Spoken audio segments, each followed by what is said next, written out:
ఈరోజు మనం నేర్చుకోవాల్సిన విషయం ఏమిటంటే, ప్రతి విశ్వాసి కూడా నో చెప్పడం నేర్చుకోవాలి.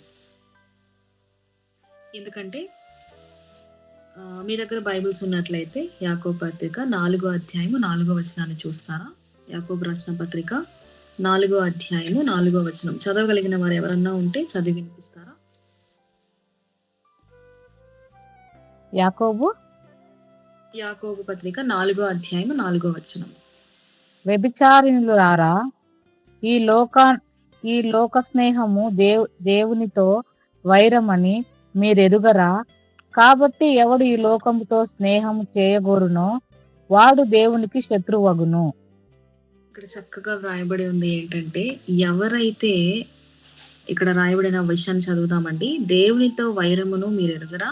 కాబట్టి ఎవడు ఈ లోకములో స్నేహము చేయగూరునో వాడు దేవునికి శత్రువగును. ఒకవేళ తమ్ముడు చెల్లి ఈరోజు లోకంలో స్నేహంలో బ్రతుకుతూ ఉంటే దేవుడు నీతోనే మాట్లాడుతున్నాడు. ఈరోజు ఒకవేళ లోకపు ఆశలు నిన్ను పట్టుకొని ఉన్నాయంటే నో చెప్పడం నేర్చుకోవాలి. ప్రతి ఒక్క విశ్వాసి దగ్గర ఉండాల్సినటువంటి క్వాలిటీ ఏంటంటే నో చెప్పడం నేర్చుకోవాలి. ఈరోజు చాలా సార్లు మనకున్న జీవితాల్లో మనము నో చెప్పడానికి చాలా ఆలోచిస్తాము. ఎవరైనా ఒకరు మన దగ్గరకు వచ్చి వారి ప్రేమను మనకు వ్యక్తపరుస్తున్నప్పుడు, లేకపోతే మనకి ఏదన్నా మన దగ్గరకు వచ్చి వారు చేస్తున్నప్పుడు మనకి నచ్చకపోయినా మొహమాటానికి పోయి మనము చాలా ఎస్ చెప్తూ ఉంటాము. అలాంటి కొన్ని జీవితాలు బైబిల్లో కొన్ని జీవితాలు ఉన్నాయండి. నో చెప్పిన వాళ్ళు దేవునికి విరుద్ధంగా ఆ పనులు చేయకుండా నో అని చెప్పి బైబిల్లో గొప్పగా నిలబడినటువంటి బిడ్డల గురించి మనం ఇవాళ మాట్లాడుకుందాము. ఇక్కడ మనం చూసినట్లయితే నిర్గమకాండంలో దేవుడు తన ప్రజలైన ఇశ్రాయేలీలను ఐగుప్తు నుండి పోమని మోషే ద్వారా ఫరోతో పలికించినప్పుడు వారు ఆ మాట వినకపోవడం వల్ల 10 రకాలైన తెగుళ్లను వారి మీదకి పంపించారు. ఈరోజు ప్రతి ఒక్క విశ్వాసి తెలుసుకోవాల్సిన విషయం ఏమిటంటే, ఇప్పుడు ఒక విషయం నీ జీవితంలో ఉందండి. ఒక విషయం ఏదన్నా దేవుడు నీ జీవితంలో ఒక క్రియలను పెట్టుంటాడు, ఒకటి ఏదైనా నీ యొక్క లైఫ్లో పెట్టుంటాడు. మనం ఎలా ఉంటున్నామంటే ఇప్పుడు మనము నో చెప్పేస్తే స్నేహితులు నాతో ఉండరేమో, ఇప్పుడు నో చెప్పేస్తే నా చుట్టూ ఆఫీస్లో ఉన్నవారు నాతో మాట్లాడరేమో, రైట్? ఈరోజు చాలా మంది మనము చదువుకుంటున్నాము, ఉద్యోగాలు చేస్తున్నాము, చాలా పనుల్లో మనం ముందుకు వెళ్తున్నాం. ఈరోజు ప్రతి విశ్వాసి మనం నేర్చుకోవాల్సిన విషయం ఏమిటంటే you have to say no. మనము నేర్చుకోవాలి, నో చెప్పడానికి మనము నేర్చుకోవాలి. ఈరోజు మొట్టమొదటిగా బైబిల్లో ఉన్న ఒక క్యారెక్టర్ని మనం చూద్దామండి. దానికంటే ముందు దేవునికి ఎస్ చెప్పిన వారు ఈ లోకానికి నో చెప్పాలి. ఈరోజు ఒకవేళ నువ్వు దేవునికి ఎస్ చెప్తున్నావంటే ఖచ్చితంగా ఈ లోకానికి నో చెప్పాలని బైబిల్ చక్కగా వ్రాయబడి ఉంది. ఈ లోక స్నేహము ఎవరితో వైరము? దేవునితో వైరము. ఈరోజు మొట్టమొదటిగా దానియేలు గురించి మనము చూద్దామండి. దానియేలు రాసిన గ్రంథము 1 అధ్యాయము 8వ వచనం చదివి వినిపిస్తారా? Daniel chapter 1 versus 8. దానియేలు గ్రంథము 1 అధ్యాయము 8వ వచనము. చదవగలిగిన వారు ఎవరన్నా ఉంటే చదివి వినిపించండి. రాజు భుజించి భోజనమును పానము చేయి ద్రాక్షారసమును పుచ్చుకొని తన్ను అపవిత్రపరుచుకొన కూడదని దానియేలు ఉద్దేశించి తాను అపవిత్రుడు కాకుండానట్లు వాటిని పుచ్చుకొనకుండా సెలవిమ్మని నపుంసకుల అధిపతిని వేడుకొనగా. ఇక్కడ మనం చూసినట్లయితే దానియేలు ఏం చెప్పాడండి? నో అని చెప్పాడు. ఇతని జీవితం నుంచి మనం ఏం నేర్చుకోవచ్చు అంటే, దానియేలు అతని స్నేహితులు బబులోను అనే దేశానికి బానిసలుగా కొనిపోబడ్డారు. మీకు అందరికీ ఈ యొక్క ప్రత్యేకమైన స్టోరీ తెలుసని నేను అనుకుంటున్నాను. వారందరూ కొనిపోబడినప్పుడు రాజు దగ్గర వారు ట్రైన్ అవుతూ ఉన్నారు. అక్కడ కొనిపోబడినప్పుడు ట్రైన్ అవుతూ ఉంటారు. అంటే ఇప్పుడు ఒక రాజు దగ్గర వారు ట్రైన్ అవుతున్నారంటే వారికి కూడా అలాంటి ట్రీట్మెంట్సే ఉంటాయి కదా.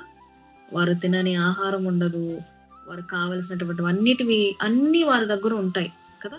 ప్రతి ఒక్క ఇప్పుడు 100 రకములైన ఆహారంలో వారు భుజించగలరు. చాలా ఏమంటారు, కావాల్సినవి రాజు వారికి అందిస్తూ ఉంటారు ఆయన దగ్గర పనిచేస్తున్నప్పుడు. ఇక్కడ చాలా సార్లు మనము ఈ యొక్క మాటని మనము ధ్యానిస్తున్నప్పుడు మనము రిలేట్ చేసుకుంటే, ఇప్పుడు ఒక్కొక్క యవన జీవితాల్లో అండి కొంతమందిని కొన్ని టెంప్టేషన్స్ వెంబడిస్తూ ఉంటాయి. మొట్టమొదటిగా ఏంటంటే ఆహారం.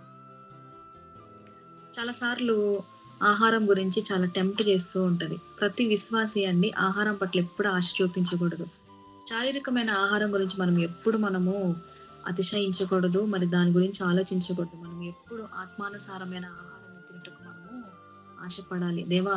ఈరోజు నేను ఆత్మీయ ఆహారాన్ని ఎంత తిన్నాను? ఈరోజు మనమందరం అండి ప్రతిసారి మనం నేర్చుకునేది ఏంటంటే, మనం తెలుసుకునేది ఏంటంటే, we are not making ourselves to be very particular. మనం ఏం చేస్తున్నామంటే, మన శరీరానికి ఆహారం దొరికిపోతే మనం ఏం చేస్తున్నామంటే, మన ఆత్మానుసారమైన ఆహారం దొరికినా, దొరకకపోయినా మనం ఏం చేస్తున్నామంటే, we don't feel we don't feel anything bad. ఈరోజు ప్రతి ఒక్క విశ్వాసి తెలుసుకోవాల్సిన విషయం ఏమిటంటే, ఎలాగైతే నీ శరీరానికి ఆహారాన్ని ఇస్తున్నావో, అలానే ఆత్మీయమైన ఆహారాన్ని కూడా మనము భుజించాలి. ఆత్మీయమైన ఆహారం ఎక్కడి నుంచి వస్తదక్క? ప్రార్థన కదా! ఆత్మీయమైన ఆహారం ఎక్కడి నుంచి వస్తది?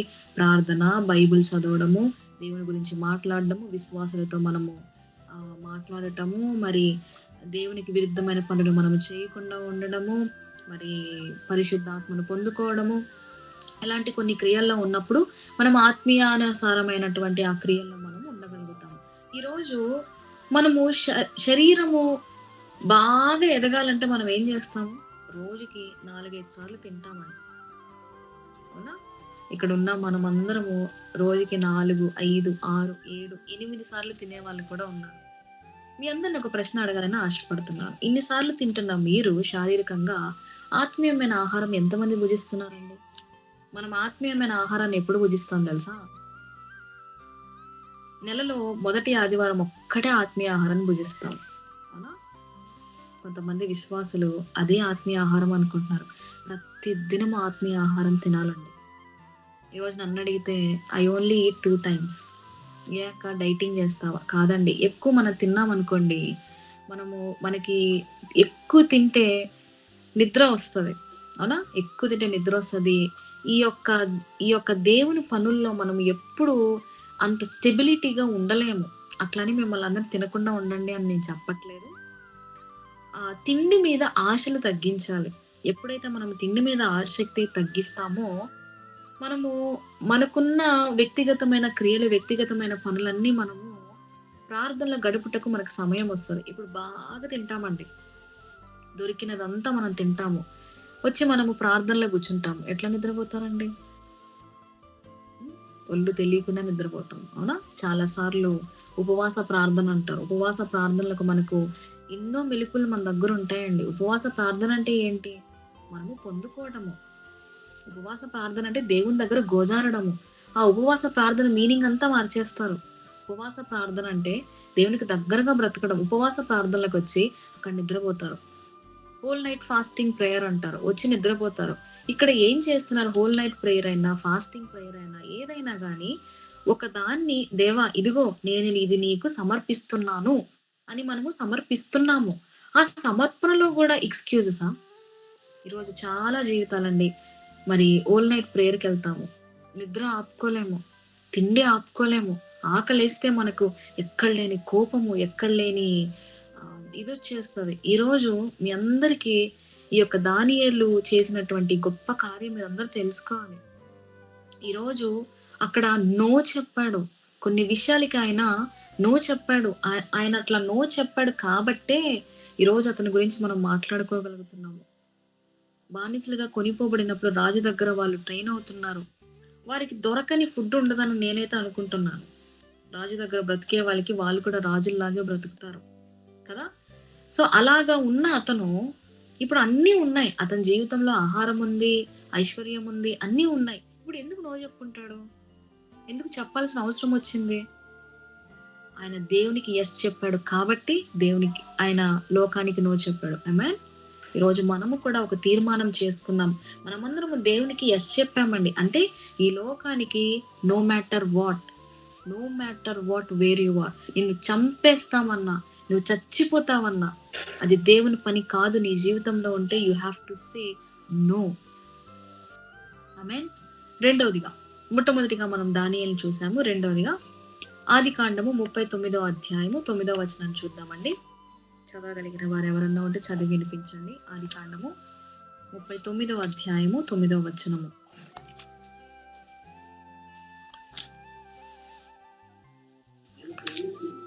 నీవు అతని భార్యవైనందున నిన్ను తప్ప మరి దేనిని నాకు అప్పగింపకై ఉండలేదు. కాబట్టి నేనెట్లు ఇంత ఘోరమైన దుష్కార్యము చేసి దేవునికి విరోధముగా పాపము కట్టుకొందునని తన యజమానుని భార్యతో అనెను. ఆమె ఇక్కడ మనం ఎవరి గురించి మాట్లాడుతున్నామంటే మొట్టమొదటిగా దానియేలు గురించి మాట్లాడుతున్నాము. రెండవదిగా యాకోబు కుమారుడైన యోసేపు గురించి మాట్లాడుతున్నాం. ఈ యొక్క యోసేపు అన్నల యొక్క అసూయ చేత ఐగుప్తు దేశానికి అమ్మబడిన ఆ సందర్భంలో పొతీఫరు అనే అతని భార్య ఇంటిలో పని చేస్తుండగా ఆ భార్య అతన్ని టెంప్ట్ చేస్తుంది అనమాట. టెంప్ట్ చేసినప్పుడు ఇక్కడ మనం అనుకోవచ్చు, నాకు ఈ వాక్యాన్ని ధ్యానిస్తున్నప్పుడు నాకు ఒక చిన్న తలంపు వచ్చింది. ఏంటంటే చాలాసార్లు ఒకవేళ మనము తల్లిదండ్రులకి దూరంగా బ్రతుకుతున్నప్పుడు, లేకపోతే తల్లిదండ్రులకి దూరంగాను, మరి మన ఉద్యోగరీత్యా మనం దూరంగా బ్రతుకుతున్నప్పుడు, అరే నన్ను ఎవ్వరు చూడట్లేదు కదా, ఇప్పుడు నేను ఏం చేసేసినా నన్ను అడిగే వాళ్ళు ఎవరుండరు. My dear beloved, you have to మనం తెలుసుకోవాల్సిన విషయం ఏమిటంటే, నిన్ను ఎవ్వరు చూసినా ఎవ్వరు చూడకపోయినా God is watching you 24/7. Amen. ఈరోజు యాకోబు కుమారుడైన యోసేపు అన్నల యొక్క ఆ అసూయ చేత ఆ దేశానికి అమ్మబడ్డాడు. ఆ సందర్భంలో పొతీఫరు వారి ఇంటిలో పని చేస్తుండగా ఆ భార్య తనని మోహిస్తుంది. మోహించినప్పుడు ఇతను ఏం చెప్తాడంటే, ఒకసారి మరలా చదివి వినిపించండి. ఆదికాండము 39:9 అధ్యాయము. నీవు అతని భార్య నిన్ను తప్ప మరి దేనిని నాకు అప్పగింపకై ఉండలేదు. కాబట్టి నేనెట్లు ఇంత ఘోరమైన దుష్కార్యము చేసి దేవునికి విరోధముగా పాపము కట్టుకొందునని తన యజమానుని భార్యతో అనెను. ఇక్కడ ఈయన సూటిగా చెప్తున్నాడు, అర్థమయ్యేలా చెప్తున్నాడు. ఇక్కడ నాకు ఈ పనులు అప్పగించారు, నువ్వు నా పని కాదు, నువ్వు నన్ను ఎంత చేసినా నువ్వు నా పని కాదు అని ఆయన ఏం చెప్పాడు, క్లియర్గా ఎక్స్ప్లెయిన్ చేశాడు. ఇక్కడ నేను ఇది చేస్తే దేవుని పట్ల నేను పాపం చేసిన వాడను, ఒక స్టాండ్ తీసుకున్నాడు. ఈరోజు మనమండి, ఒక యవనస్తులుగా ఉన్న మనము, ఒక యవనస్తురాలుగా ఉన్న మనము, మనకి ఏదన్నా ఒక ఫిజికల్ టెంప్టేషన్ వచ్చింది, ఒక శారీరకమైనటువంటి టెంప్టేషన్ వచ్చింది, మనం ఏం చేస్తున్నాము? చాలాసార్లు నాకు వచ్చే ప్రార్థన విజ్ఞాపనలు ఎలా ఉంటాయంటే, అక్క నేను ఆ వ్యక్తిని ఇష్టపడ్డాను, తనని విడిచి నేను ఉండలేకున్నాను. నేను అలా నా దగ్గరకు ప్రార్థన విజ్ఞాపనలు వచ్చినప్పుడు నేను ఒకటి అడిగేదాన్ని, ఏమ్మా ఇలాగే నువ్వు ప్రార్థన చేయకుండా కూడా ఉండేదానివా అని అడిగేదాన్ని అనమాట. అప్పుడు తెలిసే, లేదక్క, ప్రార్థనైనా ఒకరోజు మిస్ అవుతాను కానీ అతనితో మాట్లాడడం నేను మిస్ అవ్వనక్క. ఈరోజు మన యవ్వన జీవితాలు ఎలా ఉన్నాయంటే ఈజీగా టెంప్ట్ అయిపోతున్నాయి, ఈజీగా. I want to ask you women, are you that easy to get to any men? Not only women, also boys. Are you that easy to get to a girl? ఈరోజండి ప్రతి ఒక్కరికి మనకి చాలా తొందరపాటు ఎక్కువ కదా, చాలా తొందరపాటు ఎక్కువ. ప్రతి ఒక్క తల్లిదండ్రి అండి మనల్ని కష్టపడి చదివించి వారు మనకి వివాహాన్ని చేస్తారు. నువ్వు తొందరపడాల్సిన అవసరం ఏం లేదు. There will be a timing, ఖచ్చితంగా ఒక టైమింగ్ అనేది ఉంటుంది. అది గాడ్స్ టైమింగ్. ఆయన సమయంలో ఎంతమంది నీ నుండి ఏం చేసినా ఆ పని అలా జరిగిపోతుంది. ఆమేన్, ఆమేన్. ఇక్కడ మనం తెలుసుకోవాల్సిన విషయం ఏమిటంటే, ఈ యాకోబు కుమారుడైన యోసేపు ఎలా స్టాండ్ తీసుకున్నాడు. అక్కడ ఆయనకి ఈజీగా పాపం చేసేయచ్చు. ఎందుకు చేయలేదంటారు? దేవుని దృష్టికి పాపం చేసి బ్రతకడం అతనికి ఇష్టం లేదు. ఒక తీర్మానం చేసుకున్నాడు, ఒక కమిట్మెంట్. ప్రభువా బ్రతికితే నీ కొరకు బ్రతుకుతాను. అలా ఎంతమంది బ్రతుకుతున్నామండి? ఈరోజు మీకు ఇంకొక విషయాన్ని చెప్తాను. I want to explain to every youngster, there are lot many ways. మన జీవితంలో దెర్ ఆర్ సమ్ గేట్స్. పాపం మన జీవితంలో ఎంటర్ అవ్వడానికి కొన్ని గేట్స్ ఉన్నాయండి, తెలుసా? ఆ గేట్స్ ఏంటో ఇప్పుడు వాటర్, ఇప్పుడు మనం చూస్తూ ఉంటాము, అక్కడ తుఫాను శాతం ఎక్కువైనందువల్ల గేట్స్ తీసేయడం వలన ఆ యొక్క ఊరంతా కొట్టుకొని వెళ్ళిపోయింది అని కొన్ని వార్తలు వింటూ ఉంటాం. అలానే ఒక యవనస్తుడు, ఒక యవనస్తురాలి జీవితంలో ఒక పాపము ఎంటర్ అవ్వడానికి, అది no matter what kind of sin it is, ఏ పాపమైనా ఎంటర్ అవ్వడానికి కొన్ని గేట్స్ ఉంటాయంట. ఆ గేట్స్ ఏంటో తెలుసా? మొట్టమొదటి గేట్ ఏంటంటే చూపు, రెండవది హృదయము, మూడవది చెవులు, మనం ఏం వింటున్నాం, ఏం చూస్తున్నాం, ఏం తలుస్తున్నాము జాగ్రత్తగా కాపాడుకోవాలి. ఈరోజు మనం మీ అందరిని ఒక ప్రశ్న అడగాలని ఆశపడుతున్నాను. చాలా సార్లు మనకున్నటువంటి జీవితాల్లో మనము దేని కొరకు పోరాడుతూ ఉంటామంటే, అందరూ నన్ను పొగడాలి, అందరి దగ్గర మన్ననలు పొందుకోవాలి, అందరూ నన్ను చూసి ఆహా ఓహో అనాలి అని అంటున్నాం గాని, మనం ఎప్పుడైనా గాని అరే నా ప్రార్థనను బట్టి ఏ ప్రార్థన చేస్తుంది, నా ప్రార్థన గురించి ఎవరన్నా మాట్లాడాలని అనుకుంటామా? అలానే నా ఆత్మీయ జీవితం గురించి ఎవరైనా మాట్లాడాలని అనుకుంటామా? మనం ఎప్పుడు అనుకోమండి. We don't take that stands as a believer. ఈరోజు మనం అందరం నేర్చుకోవాలి. యవనస్తుడి యొక్క బలము ఎంతో బలమైనది. ఇప్పుడు ఒక 20 ఇయర్స్ ఉన్నాయనుకోండి, ఆ 20 ఇయర్స్ ఎంత బలంగా ఉంటారు? ఎవరినైనా వచ్చి కొడితే వారు తిరిగి మరలా అంతే వేగముగా, రెట్టింపు వేగముతో కొట్టే బలము వారిలో ఉంటది. అలానే అంత బలము ఉన్న యవనస్తుడికి వాని ప్రార్థనలో కూడా అంతే బలం ఉంటుంది. ఆమేన్. వయసు ఎంత చిన్న వయసు అంటే అంత బలము. వయసు పెరుగుతూ ఉంటదండి. 20, 21, 22, 23, 24, 25, 30 ఇయర్స్ వాళ్ళని చూడండి, అంత బలంగా ఉంటారా? ఇప్పుడు మీ అందరికీ నేను ఒక చెప్తున్న విషయం ఏమిటంటే, మీరు ఎంత బలవంతులో మీ ప్రార్థన కూడా అంతే బలమైనది. ఆమేన్. ఒక చిన్న ప్రార్థన విజ్ఞాపన అండి, పరిగెత్తేస్తాం. ఎవరెక్కడున్నారు? అయ్యో వాళ్ళు పెద్దవాళ్ళు, దేవుడు వాళ్ళ ప్రార్థన ఒక్కటే వింటాడా? నీ ప్రార్థన వినడా? అంటే నీకు నమ్మకం లేదు. నువ్వు ప్రార్థన చేస్తే కార్యాలు జరగవా? నా వివాహం కోసం ప్రార్థన చేయండి, ప్రార్థన చేయండి. ముందు నువ్వు అడగాలి కదా. You have to ask. దేవా నాకు ఇలా కావాలి, దేవా నాకు ఇలా కావాలి, మనం అడగాలి. ఈరోజు ఒక సమస్య రాగానే మనం పరిగిస్తున్నాము. ఎవరో ఏదో చేస్తారు, ఎవరో ఏదో మాట్లాడతారు. ఈరోజు అలాంటి స్థితిలో మనం ఉండొద్దండి. మన యవ్వన జీవితానికి బలం ఉన్నది. ఆ బలాన్ని ఉపయోగించుకుందాము. ప్రార్థనలో, ఉపవాస ప్రార్థనలు ఉందాము. 3 గంటల ప్రార్థనలో ఉండాలి. ఒక యవనస్తుడు ఎలా బ్రతకాలి అని అంటే, ఇతరమైనటువంటి విషయాలన్నీ పక్కన పెట్టి బ్రతకాలి. అది ఎలా బ్రతకగలము? When you receive the power of the holy spirit, you will be transform. Hallelujah. ఈరోజు ఒక క్రైస్తవుడైన ఒక యవనస్తురాలు ఎలా ఉండాలి? మనం అందరికంటే డిఫరెంట్గా ఉండాలి. మనం అనుకుంటా అక్క అందరికంటే డిఫరెంట్గా ఉంటే నన్ను పిచ్చోళ్ళు అనుకుంటారు అక్క. No matter. You don't care about the other people. ఇక్కడ చూడాల్సింది ఏంటంటే, నువ్వు, దేవుడు, నీ హృదయము, నీ మాట. That's it. నీ ప్రార్థన, దేవుడు. ఎవ్వరి గురించి ఆలోచించాల్సిన అవసరం మనకి లేదండి.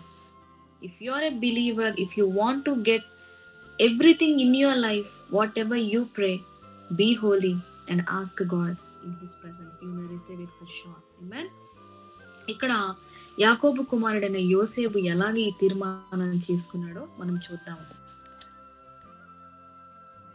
తర్వాత ఇక్కడ నేను ఇంకొక విషయం అడగాలని ఆశపడుతున్నాను. అప్పటి రోజుల్లో వారికంటూ సీసీ కెమెరాస్ కూడా లేవండి కదా.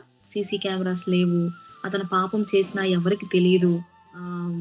రాజు భార్య కాబట్టి తను ఆమెను బ్లాక్మెయిల్ చేయొచ్చు. ఈరోజు చాలా సార్లు కొంతమంది యవనస్తులకున్న నీచమైనటువంటి అలవాటు ఏంటంటే, అప్పటి వరకు బాగుంటారు, బాగున్న తర్వాత గొడవలు అయిన తర్వాత నీ వీడియోస్ నేను యువతల వాళ్ళకి పెడతాను, లేకపోతే మన ఇద్దరం ఉన్న వీడియోస్ అట్టు పెడతాను. అది దేవునికి ఇష్టమైన పనులు కాదండి. That's not the God's heart. అందుకోసం ఆ దేవుని సృష్టించింది. మనం అన్ని దేవుని పిల్లలమండి. దేవుని పిల్లలమంటే ఎలా ఉండాలి? ఆయన ఏదైతే క్యారెక్టరిస్టిక్స్ క్యారీ చేశాడో వాటిని మనము చేయాలి.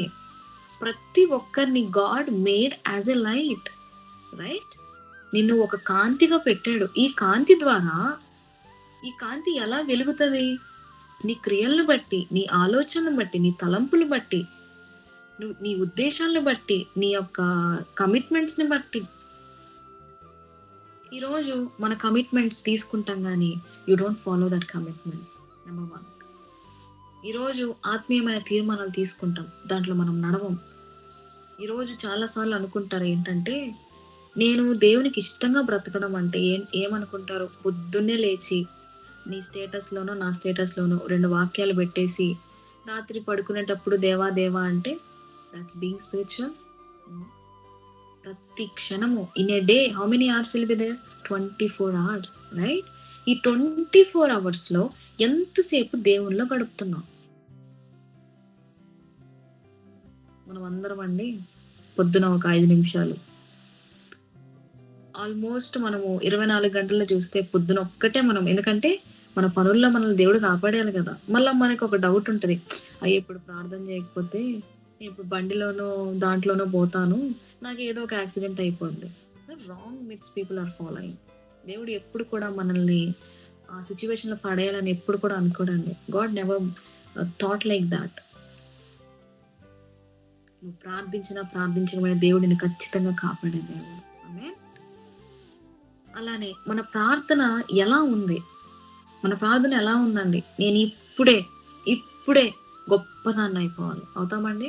నో. ఒక మంచి వ్యక్తి అనిపించుకోవడానికి ఎంత సమయం పడుతుంది? నీ జీవితాంతం పడుతుంది. వీడు ఎదవా అని అనిపించుకోవడానికి ఎంత సమయం పడుతుంది? 2 నిమిషాలు చాలు. ఈరోజు మనం ఇలా ఉన్నామా, అలా ఉన్నామా?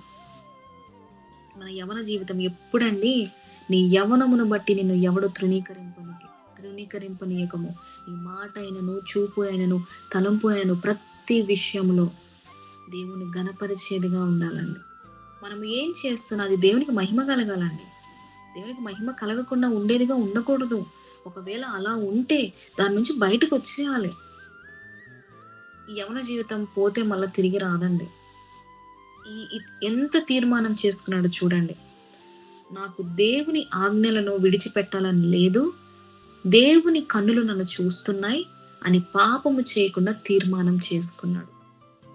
ఇప్పుడు ఈయన ఇంత తీర్మానం చేసుకున్నాడో మనం ఎంత తీర్మానం చేసుకుంటున్నాం? ఈరోజు మనం అనుకునే విషయం ఏమిటంటే దేవుడు చూడట్లేదేమో. ప్రతి క్షణము నిన్ను గమనించే దేవుడు అండి. నీ హృదయంలో తలంపులు పుట్టక మునిపే నీ గురించి ఆయనకు తెలుసు. నీవు తల్లి గర్భంలో రూపింపబడక మునిపే నువ్వేంటో తెలుసు, నీ క్రియలేంటో తెలుసు. మనం అంటూ ఉంటాం, ఏం దేవా నేను ఎప్పుడు ఇంతే, నా జీవితంలో లేదు. మై డియర్ బిలోడ్, నీ జీవితంలో లేని దాని గురించి దేవుణ్ణి అడగద్దు, ఉన్న వాటిని గురించి ప్రార్థించు. దేవా జీవితం ఇచ్చావు, స్తోత్రము. ఈరోజండి మన అమెరికా దేశంలో బ్రదర్ గారిని ఇదేంటి మినిస్ట్రీ చేస్తుండగా షూట్ చేసి కాల్ చేశారు. హిస్ జస్ట్ 1993, తన డేట్ ఆఫ్ బర్త్ 1993. అది చూసినప్పుడు నా మనసు చాలా కలత వేసింది. ప్రభా నీ సేవ చేస్తున్నప్పుడు చనిపోయాడు. చాలా మందికి ఆ ఆధిక్యత రాదు కదా, ఇంకా నేను ఏదో చేయాలి, ఇంకా ఈ లోకంలో ఏదో చేయాలి. అఫ్ కోర్స్ బాధ కలుగుతుంది చాలా సార్లు అండి. మనం అనుకునే విషయం ఏమిటంటే మనం బాగా చదువుకొని ఉద్యోగం తెచ్చుకొని బాగా డబ్బులు సంపాదించుకొని ఉంటే ఇదేనా లైఫ్? ఇక్కడ ఎక్కడున్నాడు దేవుడు? ఇక్కడ ఎక్కడ దేవుని పనులు నీ జీవితంలో ఉన్నాయి? ఈరోజు మనము తెలుసుకోవాల్సిన విషయం ఏమిటంటే ఒక తీర్మానం చేసుకోవాలి. ప్రతి ఒక్కరము ఒక తీర్మానం గుండా మనం వెళ్ళాలి. ఆమేన్. 3వదిగా చూద్దామండి, సామెతల గ్రంథము 1వ అధ్యాయము 10వ వచనం. Proverbs chapter 1 verses 10. సామెతల గ్రంథము 1వ అధ్యాయము 10వ వచనం. నా కుమారుడా, పాపులు నిన్ను ప్రేరేపింపగా ఒప్పకుము. మేన్ ఇక్కడ జ్ఞాని అయిన సొలొమోను ఒక అమూల్యమైన మాటను సెలవిచ్చాడు. అపవాది కొంతమంది వ్యక్తులని మన జీవితంలో వాడుకుంటూ ఉంటుందండి. మీ జీవితంలో ఎవరినన్నా అపవాది వాడుకుందా? ఎవరినైనా మీ జీవితంలో మొట్టమొదటిగా ఎవరిని వాడుకుంటుందంటే స్నేహితుల్ని. అప్పటి వరకు బాగున్నాడు అక్క, నాతో అప్పటి వరకు బాగుంది అక్క, సడన్ గా నాతో గొడవలకి దిగిపోయింది. ఎందుకంటారు?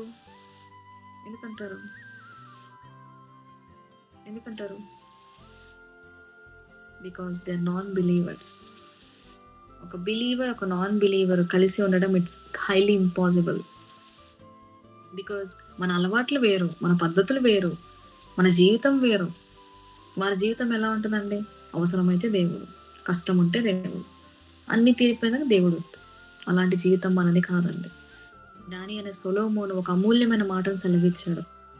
ఏమని చెప్పాడు అంటే, పాపులు నిన్ను ప్రేరేపింపగా ఒప్పుకోము. ఎంతమంది నిన్ను ఏది చేస్తున్నా స్టడీగా ఉండాలి, రాక్ సాలిడ్గా ఉండాలి. వారికి అందరికి మేము చెప్పాల్సిన విషయం ఏమిటంటే, నా దేవుడు నాకున్నాడు. మరణమైనను, అపాయమైనను, కష్టమైనను, బాధ అయినను, ఏదైనను వాటన్నిటి నుండి నన్ను ఘనముగా విడిపించే దేవుడు నాకున్నాడు అని ఎంతమందికి చెప్పగలుగుతున్నామండి? ఎంతమందికి చెప్తున్నాము? ఈరోజు మనం అందరం అనుకుంటాం, పొద్దున్నే లేచి ఒక వారము, ఒక 10 రోజులు ప్రార్థన చేయాలనుకున్నాను అక్క, కానీ ఎందుకో ఆ టైం కుదరట్లేదు. ఇక్కడ మీ అందరికి ఒక విషయం చెప్పాలనుకుంటున్నాం. మనము తీసుకునే తీర్మానాలు తీసుకుంటున్నప్పుడు దేవుడు అవును, ఆమేన్ అని ముద్ర వేస్తాడు. ఆమేన్. ఈరోజు దేవా నీ కొరకు నేను పని చేస్తానంటే దేవుడు అవును, ఆమేన్ అని ముద్ర వేస్తాడు. దేవా ఈ పనులు ముందుకు వెళ్ళాలి, అవును, ఆమేన్. దేవా నేను ఇంకా ఘనముగా వాడబడాలి, అవును, ఆమేన్. ఈరోజు మనకి తీర్మానాలు తీసుకోవడం రాదండి, కమిట్మెంట్స్ తీసుకోవడం రాదు. జ్ఞాని అయిన సొలొమోను చెప్తున్న మాటల్ని మనము చక్కగా విందాము. మరి 3 వ్యక్తులను చూసాము. మొట్టమొదటిగా దానియేలుని చూసాము, మరి రెండవదిగా యాకోబు అయిన కుమారుడైన యోసేపుని చూసాము, మూడవదిగా జ్ఞాని అయిన సొలొమోను చూసాము. వీరి జీవితం నుంచి కొన్ని విషయాలు నేర్చుకున్న మనము ఇవన్నీ మన జీవితంలో కూడా అప్లై చేసుకుని దేవునికి మరింత దగ్గరగా, మరింత ఆత్మీయంగా, మనమే కాకుండా ఇతరులను నడిపించే వారిగా మనం అందరం ఉన్నాము. దేవుడి కొద్ది మాటలు మనందరి విడికిలో దీవించబడుతున్నాము. ఒక చిన్న ప్రార్థన చేసుకున్నాము. ఆమేన్. ఒక చిన్న ప్రార్థన చేసుకుందాము. హల్లెలూయా. స్తోత్రం స్తోత్రం స్తుతి స్తుతి స్తోత్రము తండ్రి, పరిశుద్ధాత్మ దేవానికి స్తోత్రములు. విన్న వాక్యము తండ్రి బిడ్డల హృదయంలో చేరి ప్రభా వారు ఇంకను మిమ్మల్ని తెలుసుకున్నట్టుకు తండ్రి మీరు వారిని బలపరచండి, స్థిరపరచండి. యవనస్తులుగా ఉంటున్న మేము అపవాది ఎప్పుడు మమ్మల్ని మృంగుదునా అని వెతుకుతుంది ప్రభా. అలాంటి పరిస్థితిలో ఉన్న ప్రతి యవనస్తుని ప్రభా మీరు రక్షించి స్థిరపరిచి ఘనముగా వాడుకోమని అడుగుతున్నాం తండ్రి. కూడి వచ్చిన ప్రతి ఒక్క బిడ్డను ప్రభా ఆశీర్వదించండి. మరి అదే రీతిగా నడిపిస్తున్నటువంటి మరి చెల్లె బ్యూలా కొరకు ప్రార్థిస్తున్న బిడ్డతో మీరు తోడుగా ఉండండి. మరి ఇక్కడ కూడిన ప్రతి ఒక్కరి బిడ్డతో మీరు మాట్లాడాలని నేనైతే ఆశపడుతున్నాను. ఏ ఎన్నికలేని నన్ను ఎన్నుకొని ప్రభా నీ యొక్క బిడ్డగా వాడుకుంటున్న విధానమునకు నీకు స్తుతులు స్తోత్రము చెల్లిస్తూ, నీ చిత్తం అయితే మరలా మేమందరం సమకూడుకొని ఇదే రీతిగా కలుసుకొని చక్కటి వాక్య భాగాలు ధ్యానం మాకు మరలా నూతన అవకాశాలు మాకు దయచేయమని అడుగుతూ ఈదిన దీవెనతో నింపమని జీవం కలిగినటువంటి యేసయ్య నామములో వినయముగా శ్రేష్టముగా బ్రతిమలాడి వేడుకొనిచున్నాము తండ్రి. ఆమేన్.